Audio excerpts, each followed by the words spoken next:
This is Hannibal from the Hannibal TV.com. And today, James, the wonderful award winning Cauliflower Alley Club award winning referee, James Beard, has arranged for none other than Charlie Haas, the SWE Fury world champion, to appear on the podcast inside SWEfury.com. So I'm excited. How are you today, James? I'm doing great. Been quite a day for everybody, I think, yourself included.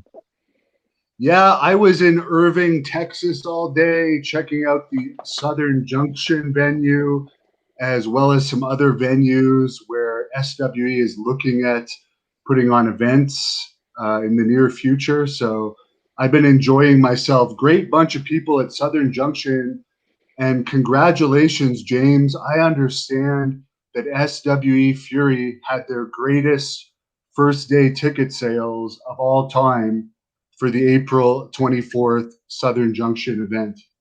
Yeah, and that's becoming kind of a common occurrence now. It seems like things just keep growing and growing, and folks wanting to get in on those front row seats and ringside seats. They've learned now that they've got to get in there and get them fast because they go in a hurry. Yeah, it's going to be a great event, and there's new streaming people involved. It's going to be a Fight TV pay-per-view, and it's also going to air for members of the SWE Fury YouTube channel, which is growing by leaps and bounds on a daily basis, as well as members of the Hannibal TV YouTube channel. So I was talking with the people that are going to be in charge of the streaming. They regularly stream bare knuckle fighting events and concerts. So it's nice that it seems like the stream for April 24th in Irving, Texas is going to go off well for once. Yeah, that's a new thing for us, the streaming thing. We tried it on a couple of shows, a couple of events before this, and there were some technical issues. There's no question about that, and we've been doing our due diligence trying to correct those things and find ways to get around that. And I think having partner with Fight is going to be the answer to that. I think having somebody who does that regularly and does it very cleanly. I don't know if that's a word or not, but anyway, I think that's going to help us have hopefully an event without all those issues that we've had before. Yeah, and I see Charlie Haas is with us, the SWE World Champion, but his picture isn't quite showing up. Do you see him on your? Can you hear me? I can hear you perfectly, Charlie. Yeah, we can hear you, but we can't see you. It's showing that it shows that I'm on. Honestly, I think you may have not clicked video. Let me try this out. I'm seeing the audio. Hold on, I was guilty of that the first time I tried this. I'm gonna go to my phone and get off this iPad because evidently that sucks. We don't want Charlie in a bad mood. No, Charlie, of course, has a lot to talk about, and thank you for having him on. He is the SWE Fury World Champion. We also have Rodney Mack, the SWE Fury World Television Champion, and now the Blood Hunter is actually the Texas Heavyweight Champion. And I understand, James, you're actually going to be refereeing a match between the Blood Hunter and Rodney Mack soon. Here's Charlie. Yeah. Charlie, we're seeing now. There he is. Yeah. To get back what you were talking about, and I think Charlie may even be down there when we do this. We're combining rodeo with wrestling, and I'm going to put the gear on again, and I'll try to keep up with you guys. See what happens. Hold on 1 second. Hold on.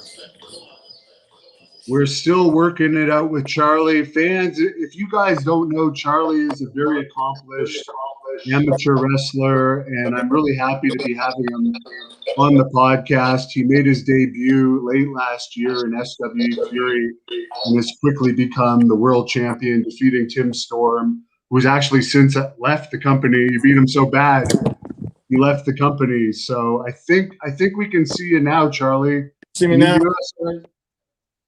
Do you see me now? Oh yeah, Can you see that, baby? I see that. That's all that matters right there. That's what it's about.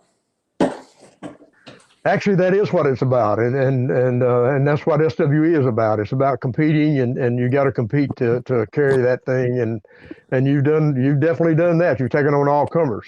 Yeah, that's the thing. And if you see that flag right there, come and take it. That's an open door policy, and that's what I love about SWE is that we have an open door policy. That's to any world champ, anybody out there that whatever organization, federation you wrestle for. Self-proclaimed world champ, whoever you are, it doesn't really matter. I don't care who you are, how many times you've been it. We have an open door policy. Come on in. If you think you can come and take it, then do open door policy. Come and do it.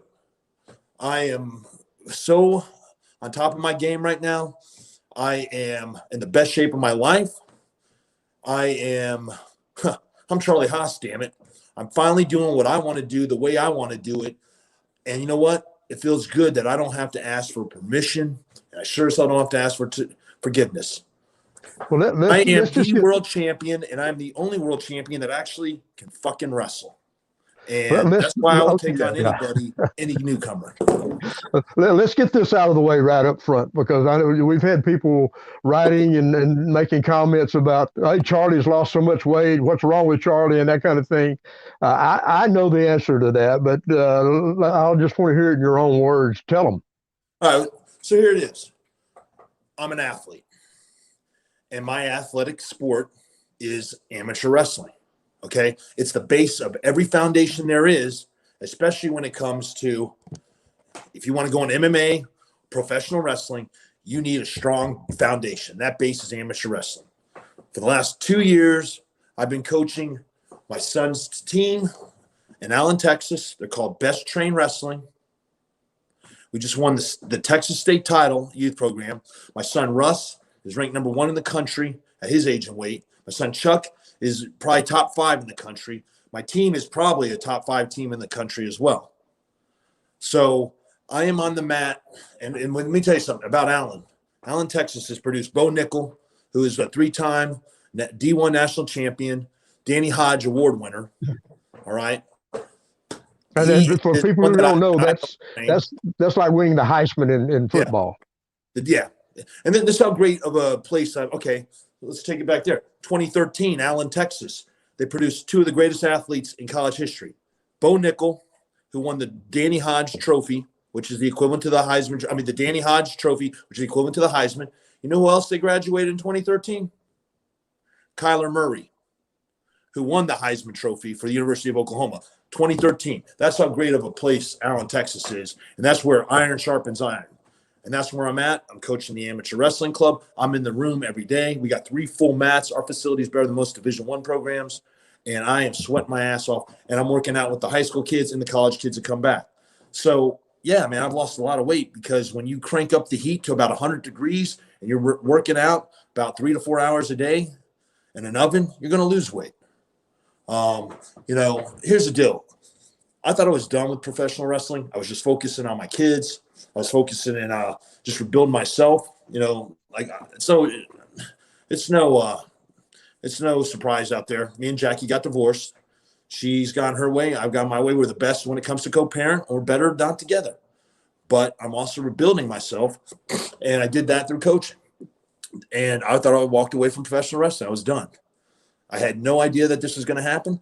See, I'm the type of guy that when I retired, I wasn't just going to sit on the couch and get fat and go to these, these wrestling reunions and like, man, look how out of shape he is. So all of a sudden, you guys see me, I've lost weight. Well, yeah, man, I'm an athlete. I'm in there training with the kids every day and teaching them the best technique there is to be the best professional or best amateur wrestling club there is in the country.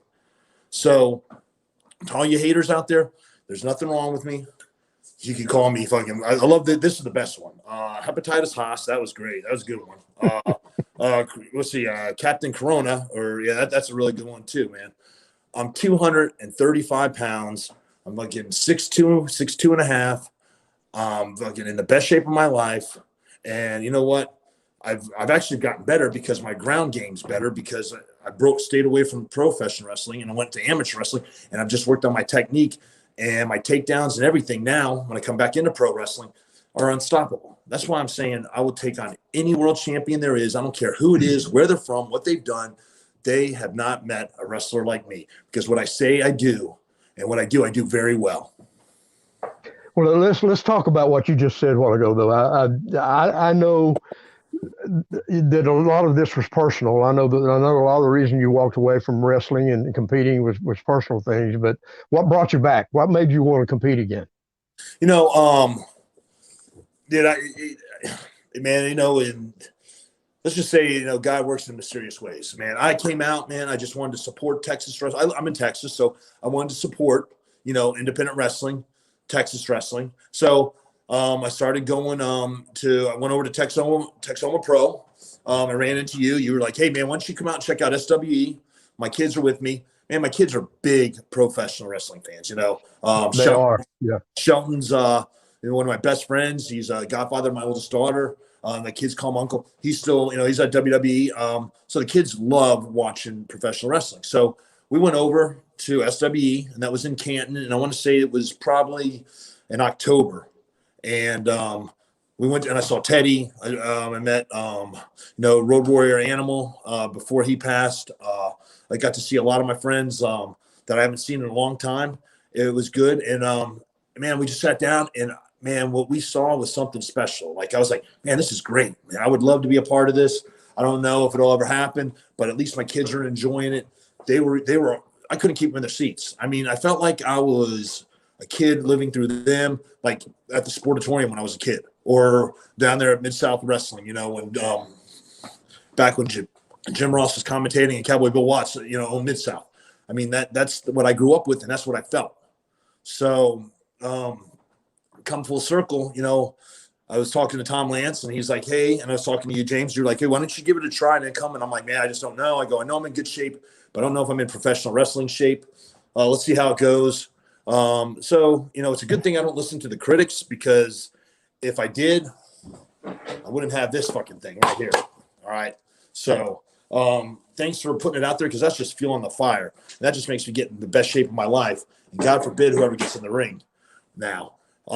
So, man, you know what? I got in the ring, man, and the rest is history. Like, I demanded the best competition, because that's what I am. I'm an athlete. And there's only one goal, man. Like, you know, I've been doing this for a long time, James. And I am not here to make friends, okay? Friends don't pay bills. Being the champ pays bills, okay? When you have this title right here, you have a lot of pressure on your back, a lot of pressure. But you know what? I'm the type of guy that thrives under pressure, man. I was a diamond in the rough, and man, when that pressure comes on me, I shine, baby. Let me tell you something. I can tell you right now, if you're big star bound, it's a long and lonely, hard road. And I get that. Like I said, I don't need friends. Friends don't pay bills. Being the champ pays bills. Well, that brings me around to another ring, and they want to say, hey, I'm going to take that title from you. I take it personal, because what you're doing is you're going to take food off the table that feeds my kids. You're going to take clothes off their back. You're going to take away from my savings. And that's where it's personal. And that's when I get in the ring, I'm going to find my opponent. I'm going to find their weakness. I'm going to capitalize on it. And I am going to snap, crackle, pop, whatever ligament, bone, or tendon they have. You know, that brings up another thing. You know, I've known you a long time, and we've always had a good relationship, as far as I know. And you know, I don't think there's any secret that since you've come back to wrestling, and especially in SWE Fury, you've had a little different attitude, and you know, that's pretty noticeable. Is there a reason for that, or is it just simply what you just said, the competitive thing? Well, one is competitive too. Like I said, it's personal. When someone gets in the ring, like and they say they want to take the title from me. Like I mean, I'm dead serious. You come in, you try to take that title, you are stealing from my family, because like when you have that title, that's when you start making money. Okay. Now there's a lot of pressure on it. I'll defend it against all comers. I don't care who they are. And we'll get to those people that are lining up that want a piece of it. We'll get to the people that are calling me out from other places. You know, I'm here. I'm not going anywhere. But you know what? I have an attitude because, I've been doing this for so long, 20 some years. I'm tired of walking on eggshells. I'm tired of being a yes man. Oh yeah. Okay. I don't want to piss this person off. Oh, I want to make sure I do my job because God forbid, I don't want to make it, what if I get fired? Dude, I have been fired, been rehired. I've been fired, rehired. Dude, I've lost everything. I've lost house, wife, family. I've gotten them back. But I'll tell you right now, I have a different attitude. I'm not going to ask for permission. I'm doing it my way for once, and I'm going to do it my way. And the only way I know how to do is you just go in there and you kick ass and you do whatever it takes to be the champ, and you do whatever it takes to win. And that's it. Well, I do have a different. Yeah, my attitude has changed. But you know what? It's an attitude of fuck you. You're not better than me. I'm the fucking best. Well, you had a manager, and it seems like you guys have had some issues. What's the deal with that? Here's the deal, man. Nigel, he's a great manager. He's probably one of the best managers out there. But right now, Charlie Haas doesn't need a manager. All right. Charlie Haas knows where he's going in life. I know what direction I'm going. I know what I'm doing with this title, and I don't need it. I've been doing this a little bit longer than Nigel's done it, so I can maneuver my way around, politically. When it comes to, contracts, I can handle that on my own. When it comes to dealing with management, I can handle that on my own. And when it comes to being in the ring, I don't need him in the ring to win. It's me, okay? If I lose, that's on me. And I'm not going to give, you have a manager out there. Here's the problem is if something goes wrong, and something happens that causes you to lose, okay, that's on you because you put that person in there and put that person in your corner expecting, a game plan to go. And sometimes game plans don't go to where, what you planned out. So right now, what I'm doing is if anyone loses, it's on me. It's because I didn't train hard enough, because I didn't get up, I didn't fucking run, I didn't fucking hit the gym. It's on me. I have no one else to blame. So what I've done is I've just eliminated one person that's going to keep me from, losing that title. Well, what about the competition in SWE Fury itself? Are there guys there that you actually want to compete against, or tell me what you see the landscape out there as far as SWE is concerned? Man, well, I wouldn't be here if I didn't think it was, man, off the chart. I mean, what's great is is that you got, okay, let's just go down this. Okay, you got Moonshine Mantell. He is a phenomenal athlete, a phenomenal professional wrestler. All right, he's going to be a great competitor whenever he gets to when he gets the chance to be in the ring with me. He'll be a great competitor. All right, Frank Stone, up and coming rookie. I took him out, but man, he took it to me. You know what? I feed off competition, man. I want the best competition because if not, then I'm a paper champion. I'm like all these other has-beens, or not has-beens, all these other, and that's the wrong word. I'm sorry for that. I'm like all these other champions out there that are claiming to be world champions, but they have no competition. I want the best. I want the best athletes there are, okay? And SW has that. And these guys are coming hungry because you know what? They have something to prove. They have something to prove. And if they can knock me off that mountain, then they proved it. That ain't going to happen, though. Well, on our last TV taping, we had a big surprise show up, Kaz XL, and you had a little bit of a stare down with him. What do you think about him showing up in SWE Fury? All right, big Kaz, right? Kaz XL. He's tall, and that's fucking all. You have the balls to come into my celebration, my victory celebration over Will Allday, who's another great high flyer. But what happened? I capitalized right on his back, man. Control that midsection, take out the core, and you ain't flying, baby. All right. I destroyed him. All right. It was a competitive match, a damn good match. Man, he just took that double L, baby. That Layfield lariat took his head right off. Okay. So after I got the 1, 2, 3, fucking Melina brings Kaz XL out to the ring. Melina, you and I have known each other a long time. Okay. If you wanted to represent somebody, Why don't you try to represent the champ? Okay. But you bring him in. Let me tell you something, Kaz. Stepping in to my victory party, that's like walking into the Vatican and hair lipping the Pope. You just don't do it. So you know what? You may be 7 feet tall, but that's a lot of leg, baby. That's a lot of leg for me to attack. I will find that weakness. I will go to it. I will stay on it. And I promise you, man, you aren't so tall when I knock you off your feet and I keep you on the ground. And I give you that ground and pound, you're done. And then when I hit you with that Haas lock, that submission, forget about it. What do you think that SWE Fury gave Big Cass his own trailer and this big entrance, and they're making him into like the savior of the company? You've been He's a what?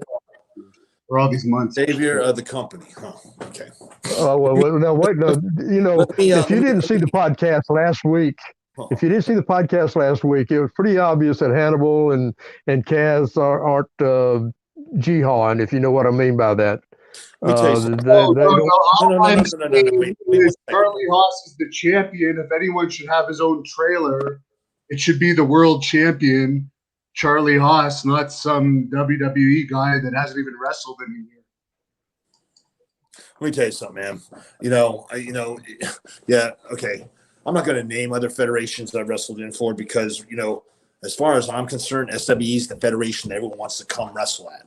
I have people calling me saying, "Man, it looks like you're having fun." Having fun. I'm just being Charlie Haas, damn it. I'm kicking ass. I'm taking names. Yeah, that's fun to me. Okay, people want to be a part of SWE. People are calling to sign up. They're trying to use me to get them in. No, I'm no gatekeeper. Okay, I worked my ass off to get to where I was. Find your own way in. That's one. Two, when you do get here, all right, so he's got his own trailer. That's fine. But you know what? I'll just go into that trailer and I'll just slap him around and I'll throw him right out. I'll take it over if I want to. If I want to go to upper management and demand a trailer, goddamn, I'll get it. All right, because no one's taking that title from me. But here, the savior of the company. Okay, now I'm going to get smart on you. Okay, so I went to Seton Hall University, Big East school, top tier business school, one of the top tier business schools in the country. All right, I majored in economics and business administration. So I look at things in an analytical standpoint. So we're on YouTube TV, Fight Network. We are on, Hannibal TV. There's a buzz. So I said, okay, let me see the analytics. And you know what? All you smart marks, all you trolls out there, go look up the analytics because you guys can all do it. Okay, it's called, analytics for nerds or whatever it is. Go look it up. And then you look at the segments that Charlie Haas is in. You look at those analytics. They're off the fucking chart, man. That's the savior of the company. That's what made me different from the other champion is I am saying things that people want to hear, that people want to, they may be buying tickets to see me get my ass kicked, but it ain't going to happen. All right. So you go look at those analytics and they'll tell you, man, this is the guy that's on top. This is the guy that's saving the company by his work, by what he says, because what he says is what he does, and what he does very well. And that's fucking dismantle people. Now, what about, though, the Blood Hunter and Selena De La Renta? Because I've actually observed the analytics, too, and it's pretty much back and forth with you and the Blood Hunter and Selena De La Renta. Obviously, he's the Texas champion. You're the world champion. Two different titles, but... Hey, man, let me tell you something. Here's my goal. It's like, yeah, I'm the SWE heavyweight champion, but I want I want every competitor, every member of the roster analytics to be above an 80% or 90. I want everyone that gets on there is kicking ass to make SWE, to prove why SWE Fury is better than any other federation out there. So I'm not against other people outdoing me, but I'll hold it personal. So if I see, okay, I've seen the analytics as well. He's a different type of wrestler. Okay. He goes into a place that I've never really ever gone before. All right. He is a different type of wrestler. I'm not saying I wouldn't go there, but then I'm also a different type of wrestler to where he wouldn't go to where I'm at. Now, sometime, somewhere, eventually, maybe our paths will cross. But as of right now, you know what? I'm carrying the flagship. He's right there behind me, but we're both making SWE Fury the #1 professional wrestling in the country, in the And world. don't forget about the opponent you talked about that I'll be refereeing the match in a few weeks. Rodney Mack, he's another one of those guys. Yeah. Oh man, dude. And Okay, a title holder. Rodney Mack, utmost respect for him. He's another journeyman, just like me. You know, dude, I've known him and Jazz for a long time, and you know what? He deserves, man. He's a hell of a television champion, and you know what? And he has proved, dude. Man, I've seen this guy fight in MMA. I've seen him. You know, we've broken bread together. We've traveled up and down the road. We've trained together. This son of a bitch can go, man. You know, if I'm going to go down an alley and get into a fight, he's definitely going to be on my side because I sure so ain't going to fight him. You know, but you know, like you said, you got Moonshine Mantel, you got Max, you got what a feud they're having. You know, the analytics on that are off the analytics on that are off the charts. So here it is. It's like you got the best competition going against each other. Yeah, man, there's gonna be blood, there's gonna be sweat, there's gonna be tears. But one thing there's gonna be ratings, and they're gonna be off the chart. And that's something that we're doing better than anyone else. We're putting the best competition out there with the best damn matches, and we're kicking fucking ass. Well, I think analytics are very important. There's no question about that. But Call me fucking Billy Bean of baseball, baby. I'm Billy Bean of wrestling. Well, that's true, but it's not the only thing. You know, the eye test has to pass sometimes too. And you know, I not only see guys that are getting over the way you're talking about, but I see some guys that are younger guys that are coming on that may not have the analytics, but I see it. I can tell because I know wrestling.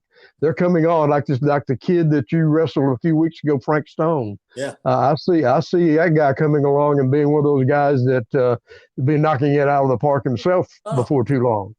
You're 100%. You're 100% right, man. I mean, he's a hell of an athlete. He's a hell of an athlete.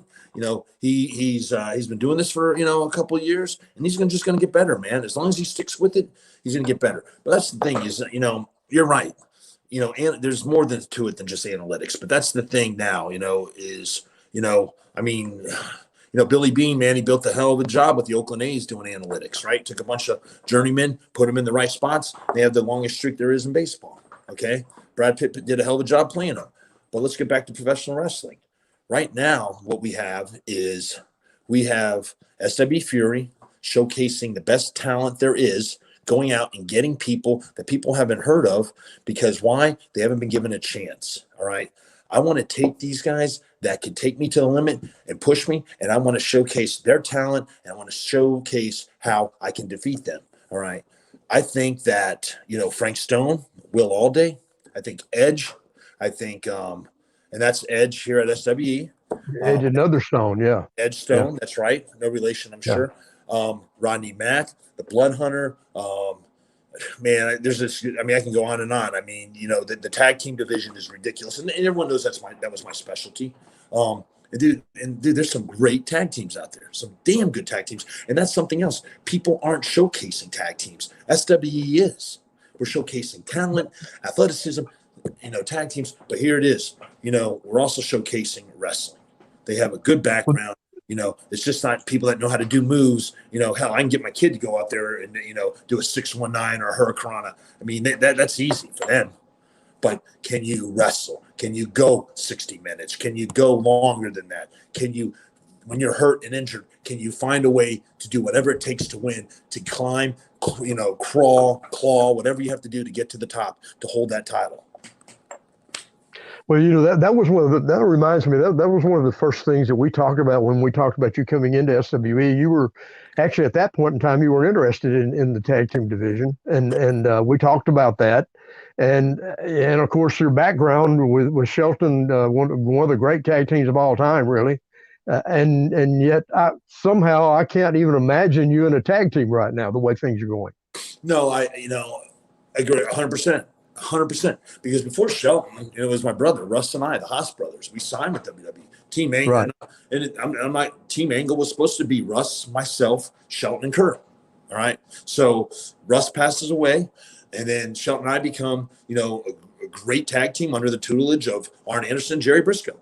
So, they, I mean, you can't get better than that. But we absorbed, we trained, we worked our asses off. Yeah. But now I can't see, and I just can't see myself going back in a tag team, I'm having so much fun as a singles. Yeah, there's more pressure on you, but there's a lot of pressure on you as a tag team because you got to make sure your partner's there, and you got to find the right partner to make a successful tag team. All right. So before it's said and done, I want them to say, yeah, man, Charlie Haas was part of one of the greatest wrestling tag teams in the history. And he left his mark in singles too. Now, if you can do that, then you know what? Then you've done your job, you know, and then you can sit at home when you retire and your legacy will be passed on to your kids.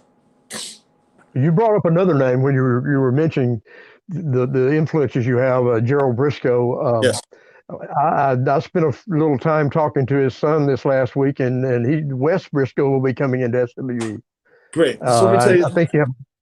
let me tell you the history with Jerry. So Jerry was very influential in me and my brother from Edmond, Oklahoma, some Okies. Jerry and Jack Briscoe from Blackwell, Oklahoma, wrestled Oklahoma State. Right. Both him and Jim Ross were very, you know, they had a lot of influence in signing both my brother and I to developmental deals. Then when Russ passed away, they were very instrumental in putting Shelton and I back together, or putting us together to form the world's greatest tag team, Team Angle. And Wes has a brother named Joe, Joe Briscoe. Joe was a good amateur wrestler that my brother-in-law, Rick Delegata, who was an 1980 and 1984 Olympian, he's a 4-time U.S. champion, world champion, trained Joe. So our families have been intertwined through amateur wrestling.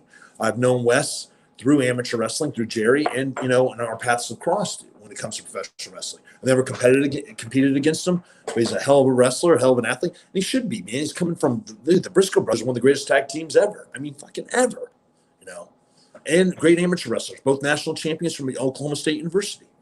So, man, I'm looking forward for him to come in. I hope he comes in. I hope he takes this opportunity and kicks the door wide open, man. And, you know, and I hope he gets to where he wants to go, man. Let's just hope he doesn't want to, you know, a shot at the heavyweight title, because, you know, I just hate to, you know, break all his hopes and break all his dreams. Now, Charlie, for the fans, by the way, we were talking about Frank Stone earlier on this week's episode of SWE Fury's television show. It is you against Frank Stone, and it is a very entertaining match. I suggest people watch it on the SWE Fury or the Hannibal TV YouTube channels. But James mentioned earlier he's going to be refereeing a show here on April the 17th that you're going to be defending your title on. It's a charity show. The Blood Hunter is going to wrestle Rodney Mack on it, and James Beard himself is going to put on the stripes on it. It's Belton, Texas, April the 17th. Any thoughts on this event? Well, now let's see. James, you're going to be. Are you going to be refereeing my match? Of course I will. All right, man. Let's just make sure you call it right down the line, because I've seen sometimes. You know, I always have. You know that. Don't give you a fresh one. I've seen you sometimes. You've called it to where you favor the other people because you think that I'm, you know, doing things behind your back. So so let's make sure you just call it. That was probably because you were doing things behind my back. I beg to differ on that. I beg to differ. As a matter of fact, who am I wrestling? I don't have no idea. I mean, it doesn't, like, to me, it really doesn't matter. I just get in the ring and I'm such an athlete that no matter who you put in the ring, I don't need to see tapes and I don't need to study them. My game plan is right there. I can just take one look at them and I know exactly where I'm going after them, whether it's an arm, a shoulder, a neck, a back, a leg. Baby, they're going to snap, crackle, and pop when it's all said and done. Charlie, you were actually arrested the same night you won the title. There's a fan asking about it now. How did you get out of jail? What the hell was the deal there? I think Teddy Long arranged to have you arrested. Was there a fine? Did you have to spend the night in prison? What the hell happened? Man, you know what pisses me off is that when you see greatness and you see that, I said that after I won the title, I said, get ready, because there is a new face in SWE, and we're going a different way, baby. We're putting that rocket on my back, and I'm launching SWE to another stratosphere, to another dimension that's going to make us world renowned. And that's what I've done. You know, some people didn't like it. Some people were pissed that I beat Tim Storm. It's a no-brainer, man. You put him in the ring with me, I send him packing. He's gone. Bye. No one knows where he's at. Okay. So they said that I mistreated or I don't know. I laid my hands on a referee and official. Okay. First of all, he laid his hands on me. He's not supposed to touch me. I had the lock on. The guy was calling for the bell. He did. And then he turns and he tries to get me to break the lock.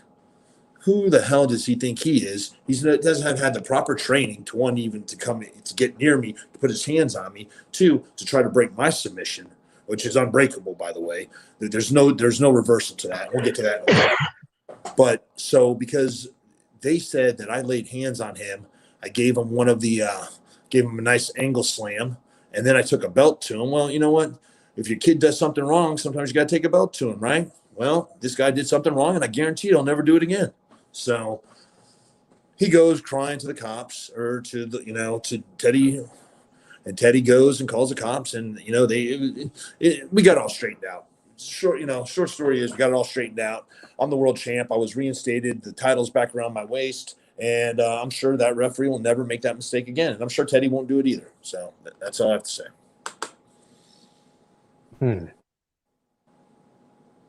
Interesting. Good.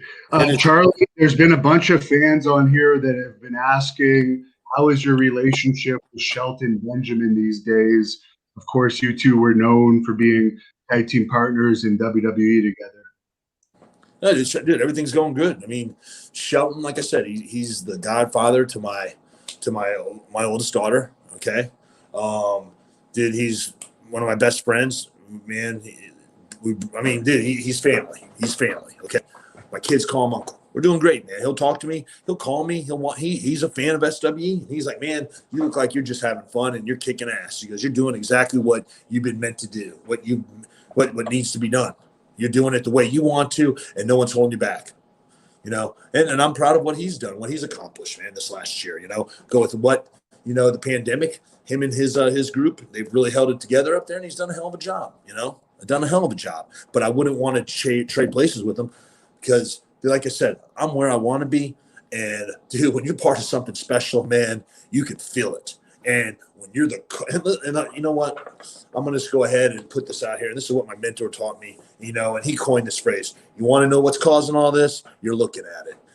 You're looking at it. The SWE champ's causing all this. And that's why SWE is on fire. Well, I don't argue that at all. There's no question that especially since you've become the champion, that things have definitely stepped up a little bit as far as competition goes all over the map as far as this whole company is concerned. It seems like there's influencing what everybody in this company is doing right now. The last event was like constant. It was like a roar that just kept going all night long, and I think maybe that you're probably right. I think you've probably influenced that. Well, here it is competition breeds competition. Iron sharpens iron. That's one thing about amateur wrestling taught me. Let's just call it as we want. Let's just call it as we see it. Amateur wrestling is the Marines of all athletics. It's the best damn sport, bar none. To be on top of it, to be a D1 All-American, to be a state champ, you got to be on top of your game, okay? So you take that work ethic, you put it into professional wrestling, you hone your craft, you learn it, you learn your game, and then you apply it. And then when you take that work ethic and you take your athleticism and your experience that you've drawn on over the years, and you become this right here, when you become world champ, then that inspires other people. And that right there is what I love about SWE, because dude, you have a match before you and you're like, man, that was a hell of a match. Now I got to go out there and I got to go out there and showcase my technique and show why I'm the champ, why I'm better than them. But that's it though. You want that competition. You don't want to run away from it. You don't want to run away from it. And that's something I will never do. I want the competition. I want the best roster there is, because I want everybody on that roster to have a shot at this title and to push me to my limits. And I will push them and I will show them why I deserve this and why I'm going to keep this for a long time to come. And SWE is a place, man. The management is done a great job, and the rosters are just growing. People want to be a part of it. No, there was some post that you made on social media the other week about Nick Aldis not being able to last really any time with you if he were to get in the ring with you in a title versus title match. I know SWE is open to this type of thing, but how do you think you would match up with a Nick Aldis or a Trevor Murdoch who's appeared in SWE Fury who holds other companies' championships? All right, here's the deal, man. I'm not even going to acknowledge the names of these other championships because, as far as I'm concerned, um, man, there's only one heavyweight champion, and that's me.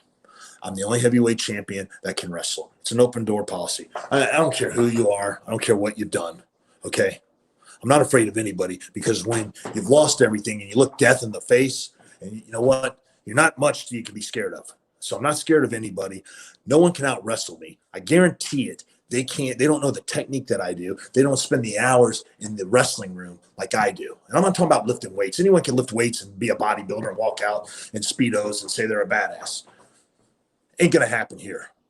What I do is different, man. And I'm gonna keep harping on this.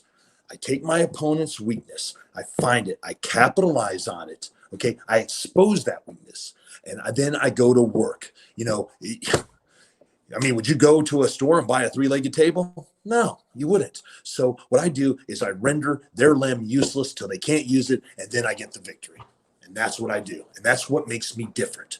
I know how to dismantle an arm, a neck, ribs, midsection, lower back, fucking hell, knee, hip, goddamn toe if I want to. I'll take the eye if I want. I'll work the eye. I'm the best at what I do, and there's no one better than me. So, you know what? No one can last. No one can last. I may be competitive at first, but then you'll see at the end, you'll see me just pulling away. And when it's all said and done, this gets raised, and I walk home with my checkbook and my savings account just a little bit fatter than it was when I entered the ring.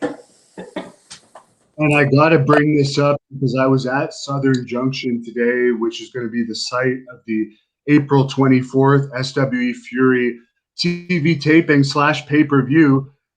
SWE Fury had their best all-time day ticket sales for this event on April the 24th. Of course, you're the champion.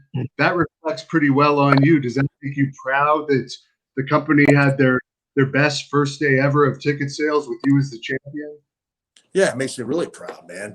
But you know what? I'm not surprised. I'm really not. I've been telling people I'm this great for a long time. Just people are finally starting to listen. Here's the deal. Whether you hate me or love me, you're going to buy a ticket to either see me kick some ass or see someone try to kick my ass, which isn't going to happen. All right. I am, like I said, I give something different that the people haven't seen. I am giving you an athlete that is a fucking wrestling machine that will take the person down and dismantle and render that limb useless. I'll whip their ass, okay? On top of that, we're building the whole roster, man. We're building this brand. SWE is the buzz, man. We got people all around us talking, okay? We got people from all over the world watching. I'll defend this title in the United States. I'll defend this title overseas. I'll sit up north, down south, wherever you want. I am not afraid to defend this title, and I'm not afraid of anyone to walk in. Open door policy, man. If you think you're that good, then come do it. And with that type of attitude, yeah, you're going to have success. And with that type of attitude, people are going to pay to come see you.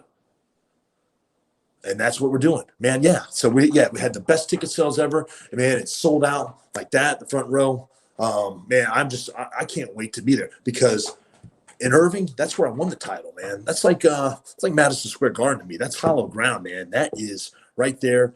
That man, that's hollow ground. You do not ever come in there and try to take the title from me. That's where I won it. So that will always be something special. So whoever I'm facing there, God help them. And I must say, I was actually at the Irving Convention Center today, which is a beautiful building. SWE Fury might be going there in June, right here in Irving, Texas. It can hold thousands of people. So Irving might be like the home base of SWE Fury going forward, right in the Dallas area. Is there anyone in SWE Fury that you think would be a worthy contender for your title on the next show? Yeah, I think everybody on that roster would be a worthy contender. You know, like I said, we're not going out and getting some slap nuts or getting some jackass. I mean, we're not getting some guy. Hey, man, I think I can wrestle. Going out to Shields Sporting Goods or out to Academy, buying a singlet, throwing on some knee pads, and wearing some wrestling shoes. Say, hey, I can wrestle. No, man, we're going after people that have been traveled the world, people that have been wrestling in overseas, Mexico. Because let me tell you something. There's so many different styles of wrestling out there. And I've been very fortunate to go and learn those styles. You had Japan, you have Mexico, you have hardcore, you have, American style, you have Canadian. There's so many different styles. And once you learn all that and you can compete on all those different levels, that's when you're at the top of your game. Okay. And that's what SWE's done. They're going out, they're getting people from all over, man. Puerto Rico, I mean, that's a different style as well. It's a lot different than when you're in Mexico. But, we have, so anyone, to answer your question, anybody on the roster is a worthy opponent. Just let them know that they better know what they're getting themselves into when they get in the ring with me. And they better damn well make sure they're in the best shape of their life. Because I'll tell you right now, I know every move there is. I know every counter to every counter, every counter to every counter to every counter. And I promise you, my knowledge in wrestling is a lot better than theirs. You brought up the different places some of these guys come from. We've got Mil Muertes and Hernandez, both of those guys, Hispanic superstars, really. They're part of SWE now. Yeah, dude. Yeah, I mean, SW went out and got the best. They got the best that are Hispanic, man. Dude, wrestling is, man. It's like a god down in Mexico, man. If you ever wrestled down there and wrestled in front of the crowds, I've wrestled in Tijuana, Mexico City, Matamoros. I've wrestled up in the mountains of Mexico. I wrestled all over, man, in Mexico, and it is that fan base is on fire, and they know everything. They're a very good fan base. Wrestling's, just like Japan. Wrestling is God in those countries, So, yeah, you got the best.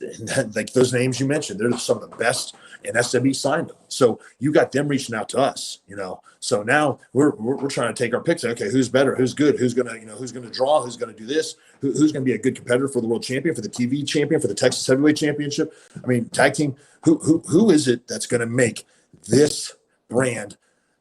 I've already made it great, but who's going to help build that foundation to make it greater? So that's what we're looking at. Sunny605 wants to know your opinion of Bob Holly, who I think you worked with in WWE. Bob Holly, man, he's a hard-hitting son of a bitch. He's no bullshit. He will take it to you. I've seen him, I've tagged with him. I've wrestled against him. You better you better be in a fight. You better be able to know how to fight. You better be ready to get into a fight when you go with him, because what he likes to do is brawl, and he'll try to take you out of the wrestling game. So you just got to stick to your game, and you just got to withstand that first couple of minutes with him. He's a tough son of a bitch. Let me say, I have no problem going one-on-one with him. I enjoyed better tagging with him, but no, he's one of the toughest guys in the sport. You talked a lot about amateur wrestling and about training and all that. Before every TV event, we have a clinic, actually a class clinic. We have about 40 or 50 guys come from all over that want to learn a little bit and either enhance their skills, or some of them even starting for the very first time. Have you thought about maybe showing up for that and seeing if you could impart your knowledge a little bit? Showing up for that. You know what? This is the first time I've even heard about it. You would think that you would have the champ there to just show up, have the champ there to say, hey, all you guys that are teaching it, just sit back and actually go up into the crowd with all the other students and learn from me. So for you to sit there and tell me to show up for it, shame on you. Okay, Charlie. I've never been invited. Okay, well, you can consider yourself officially invited. Oh, good. Then we should just call it the Charlie Haas Wrestling Camp. That's what we should call it. We'll call it whatever you want. You're the champion. We'll call it whatever. But to go back to that Urban Convention Center, we need to change that to the Charlie Haas Arena. I think that'd be great, baby. That right there. Well, you might want to talk to those people. They may do that. All right. I want royalties. Go ahead. The point I was trying to make is SWE is trying to not only show the greatest talent that's existing right now today, but we're also trying to develop those talents, and that's what this is all about. No, you're right. And paying it forward. And you know, I hear you talking. I know what you're saying, but I also know that you've been dedicated to do that yourself before. No, you're 100% right. Here's the deal. It's like, if I have, and you know, you got to look at it like, man, you know, this is a business, and when you leave this business, you want to make sure it's in good hands. Okay. I've been very fortunate, man, to have people like Iron Mike Sharp broke me in. I've had Jim Kettner, who used to run the CWA, the Super 8. He helped me. He cleaned up my brother and I in order for us to get signed by WWE. We had, you know, then we had Arn Anderson. Shelton and I had Arn Anderson, Jerry Briscoe, you know, Dave Taylor. I've had Fit Finley. I've had some really great people that took their time to help me better my craft. But the reason why they took their time is because I showed up before the shows and I stayed after. And me and Shelton, or me and my brother, or just me, I was in the ring before everybody else. I went right into the locker room, changed, and went right to the ring. Everyone went to the cafeteria to eat, and you can ask anybody. Ask JBL, ask anybody. Who was the hardest working son of a bitch that was in there? It was me, okay? Me and Shelton. We did everything we could to be the best that we could do. So if individuals that do that and I see that, then and they pull me aside, hey, make you watch my match. Hey, what do you think I should do? How should I change this? What should I do? Man, I will sit down and I will talk to them. I will help pay it forward. I will give them the best advice I can. You know, I'll tell them just never give up. You keep fighting, because if you do give up, that may have been the opportunity you missed. Okay. So they may have success right away. It may take them 20 years.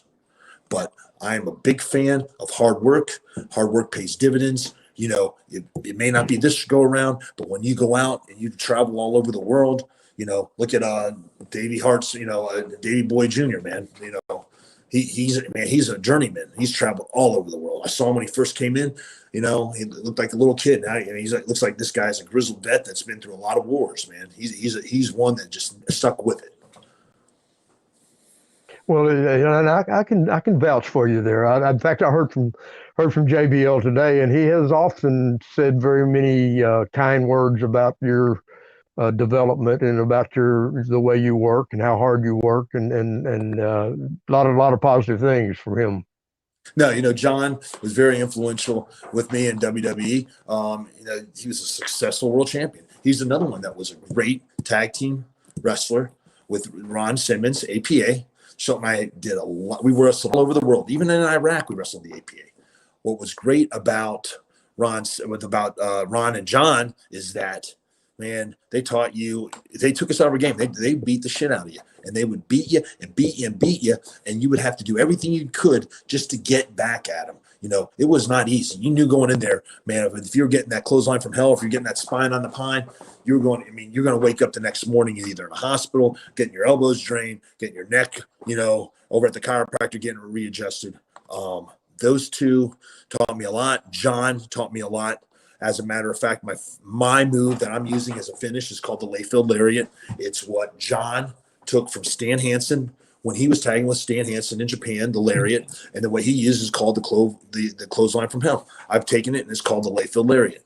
All right, do a little bit more athletic. I come with a little bit more crisp, and it is coming right across the throat, but it's going to take your head off. Ask Will all day. Well, I can tell you he was very proud to hear that you had named your new finishing move after him. That's good, man. Now, if he wants to, what he should do is come in and let me, you know, we should christen it for let me hit him with it. That's what we should do. I don't know if that's going to happen. Mentor would really do is pass that on. Yeah, I know. Picture of the Irving Convention Center here, where it looks like SWE might be going in June. Beautiful facility. What do you think about the growth of SWE, Charlie? Since you've come in, it's become bigger and bigger, literally on a monthly basis. I'll tell you what, man. It's an awesome feeling. Like to be part of something to have that buzz. I mean, it's just not. I mean, yeah, okay. Being the champ, being in the ring and proving yourself and having to prove why you're the best. But man, it's doing the things outside it to help get SW where they want to go. Okay. And then letting me have, carte blanche, letting me go out and wrestle the way I want and say, okay, just go out and do what Charlie Haas does. Just do it. And they are letting me do things that no other places would let me do. And I think it was just a match made in heaven. I think we got a great roster. I think we got great up and coming wrestlers coming in. SWE is the buzz. The SWE is going to be here to stay. I mean, dude, something special is going on here. And I'm just glad that, to be part of it. I really am. And I'm glad the management, I'm glad they talked me into joining. I really am. Well, I'm glad you're here too. Like I said, I've known you a long time. I've known you always to be a great competitor, and I'm looking forward to this continuing. Yes, sir. No, I agree 100%. I'm looking forward to whoever it is. That's one thing I know about SWE. I went to management. I said, give me the best talent you have. I don't care if it's homegrown. I don't care if it's in the locker room. I don't care where we have to go to get it. I demanded that open door policy. I want every so-called world champion, because I'm the only one that matters, because I'm the only one that can actually fucking wrestle. I want every one of them to come through here and try their style, to try their wrestling capability, and see if it matches up to mine. Well, Charlie, another way we're a little different though is we do have rules. You understand that? No, I know, man. And have you seen me throw one punch?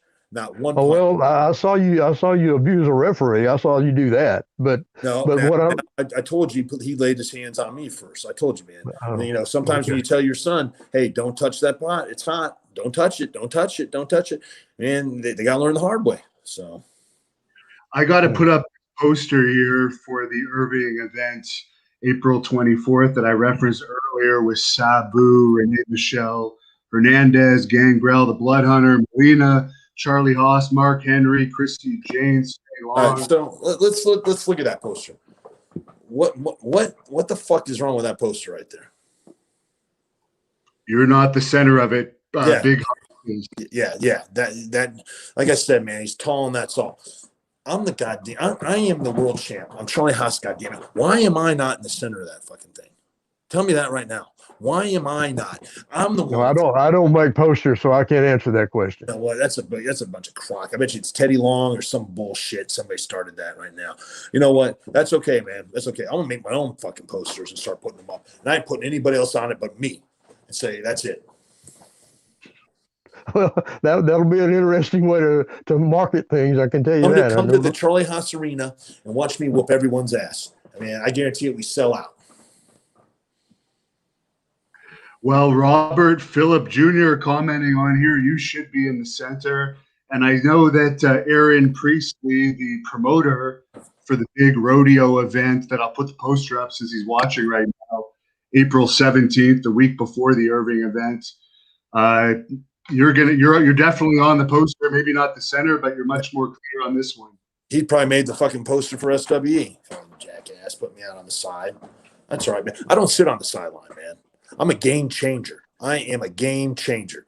That's what I did. I took the title and I changed the way SWE was going. And I put that rocket on my back and I'm steering that fucking rocket out to the upper stratosphere. Okay. No one else is doing it. So, you guys have fun. Put me like on the side of your posters and all that. I'm telling you, I'm going to come up with my own shit. You'll see.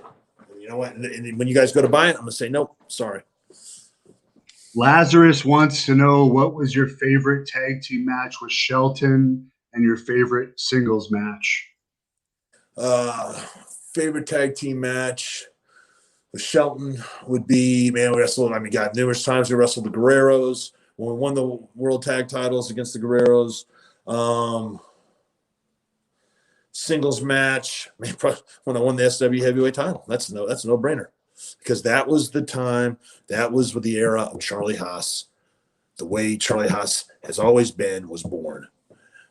So when I defeated Tim Storm and sent him packing, baby, that was my favorite singles match. Very good. And let's talk about Big Cass for a second. You're an amateur wrestler. I have a bit of an amateur wrestling background. I know Big Oh. Cass, an amateur wrestler.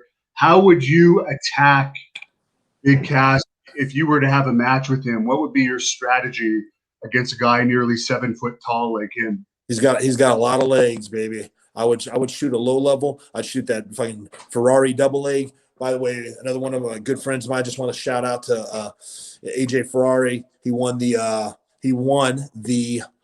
Division I Nationals as a true freshman up at Stillwater, Oklahoma, at Oklahoma State. So I just hit one of those double legs, blast doubles on him. Or, man, I'll shoot an ankle pick, man.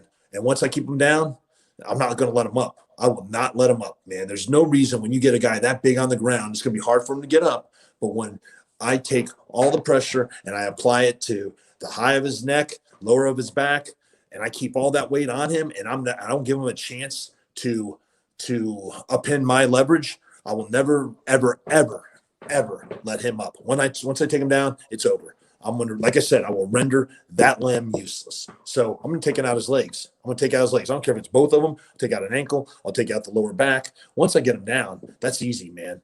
I'm a fucking buzzsaw, baby. Any thoughts on Gable Stevenson, who just won the NCAA championship? He's supposedly, people are saying he's going to be the next Brock Lesnar. Nah, man, you know what? I've wrestled Brock. You know, he also, I heard a rumor that he was going around telling people that he whooped that old man's ass, Brock's ass in the room or whatever. Let me tell you something. Good luck on that, okay? Good luck. I don't know. I don't know him. I personally think my boy AJ Ferrari would whoop Gable Stevenson's ass. Gable Stevenson won the Division I national title as a heavyweight. Ferrari won it at 197, the weight below him.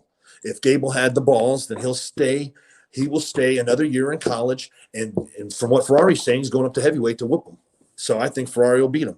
That's just my personal opinion. Does he want to go to WWE? You know, a lot of people have. I mean, Sylvester Terkay wanted to do it, okay? Sylvester Terkay only had 3 losses in his whole career. They were all to Kurt Angle. It didn't pan out to him, okay? Let's see who else. You know, there was a lot of great wrestlers that tried it, okay, that just did not pan out in professional wrestling. So one thing is you got to be a fan of the sport, you know, in order to be successful. You just can't say, hey, man, you know what? I'm just going to be a professional wrestler, man. I'm going to go down to the YMCA, pay for a few lessons, or get some backyarder that never did anything or was never trained properly. You know, he takes your money, you know, gives you about, 6 weeks of training and says, here you are, man, go out there and conquer the world. Yeah, good luck. Good fucking luck, man. That's all I have to say. Do you have any legitimate social media? I know for a while you were totally off social media, but I understand you have a few platforms now. Yeah, here's the deal, man, is with social media. I've had it in the past. And then when you get people that are, and this is what's scary, man, is when you get people that are saying they're you, like on Facebook, and then they got pictures of your kids up, like your daughter's playing soccer that I've never even taken or had it. So they're trolling and going to these soccer games, taking pictures of my kids. That's when I said, no, you know what? I pulled it. I got a call the other day saying, hey, man, are you Charlie? Do you have this page where people are sending PayPal money for you to call them a fat bastard or whatever? I'm like, absolutely not. So we got that shut down. Listen, man, if you want me to call you a name or something, just show up at the arena, man. I'll do it for free, especially if you get my face on the way to the ring. Okay. I stay away. I'm not denouncing social media. It has a great place. I think there's nothing wrong with it. I'm just saying when it gets too personal, when people are starting to say they're you, or when they start taking pictures, or they start chasing, following your kids around, that's the problem I have. Okay. I got 4 kids. I got 2 daughters, 2 boys, and I got to protect them. So if I have to withdraw and shut down that to do it, then I will. Okay. So there's a lot of fucking sickos out there, and I sure as hell don't want any of them, doing anything to my children. So. Now, I've had the pleasure of meeting your children, and I know some of them are involved in amateur wrestling. Could you tell us a bit about their amateur wrestling accomplishments? Because I know some of them are pretty good prospects. So my brother, my son Russ is named after my brother that passed away, Russ Haas. So he's Russ the second. He is going for his He's won the Triple Crown in Texas, which is he won folk style, freestyle, and Greco, and all three styles in wrestling. If anyone knows anything about amateur wrestling, there's 3 different styles. Freestyle and Greco you see in the Olympics. Folk style is what you see during the winter in college, that we talked about Gable Stevenson winning. Russ I've also taken him out to the kids nationals at USA Wrestling, where he won the freestyle and Greco. He's the best in the nation, the best in the country. He only had 1 point scored against him. It's because he stepped out of bounds. And he started crying over that. I'm like, you're getting ready to tech fall the guy and you're crying because you stepped out of bounds. Like, he was just so upset that there was a point scored against him. He is, my younger son, who's named after me, and my dad, Chuck. He's placed at Tulsa Nationals, which is probably the top national tournament outside kids or USA Wrestling kids nationals. He placed 5th this year, so he's right there. He's only 8. He's up and coming. And I got to talk, and the thing is with amateur wrestling, you're only as good as your room. You got to build a room, just like SWE. You got to build a roster because you got competition. Iron sharpens iron. Competition, builds competition.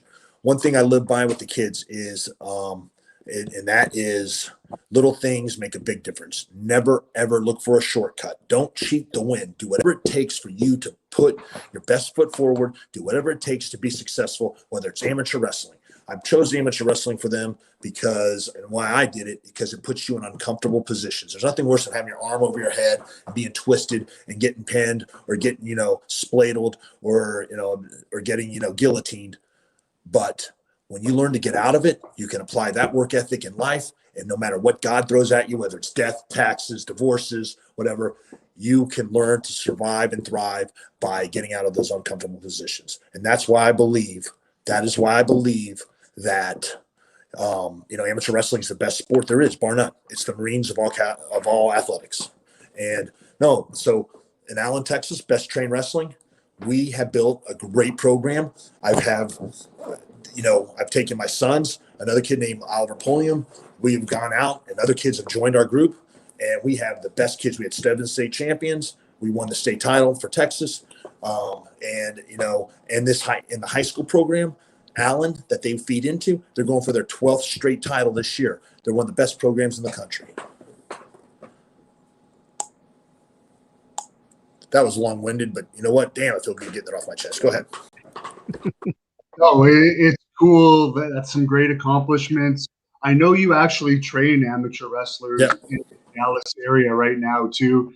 Is that open to anyone, or is that only the select few we have an open door policy. If they want to come in and try it, yes. And if they like it, then we're open from September all the way to July. We do all 3 styles, whether it's folk style, freestyle, or Greco. It's not a sport that you just go in there and, man, you're just going to be good at it. It takes years. My goal with the way we built, and I've been very fortunate to have great mentors. My brother-in-law, Jerry Best, the head coach there, is we take a wrestler and we want to train you for a year before we put you in competition, so that when you do go into competition, you have success. Because let's face it, amateur wrestling is a street fight with rules. Okay, 99% of all fights end up on the ground. That's why it's the best. That's why it's the best foundation when it comes to MMA. Okay, you learn how to take people down, you keep them down.